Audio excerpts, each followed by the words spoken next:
আমাদের বাড়িতে একটাই নারকেল গাছ, নারকেল গাছের পাশে পূর্ব দিকের ওয়ালের অবস্থা দেখো, পুরো এখানটা ফাটা। এই যে পুরো একদম চির খেয়ে নিচে চলে গেছে,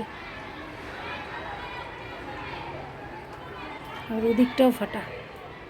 ওই যে এই যে পুরো চিরখা।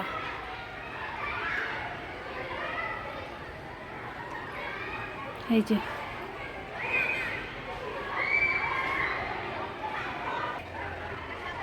একদম এখান থেকে পুরো একদম নিচ অব্দি ফাটা এতটা। আবার ওখানে আবার আরেকটা চির, এই যে এখান থেকে আরেকটা চির গেছে। আর এখান থেকে এসে এই গাছে নারকেল গাছ, এটা নারকেল গাছ।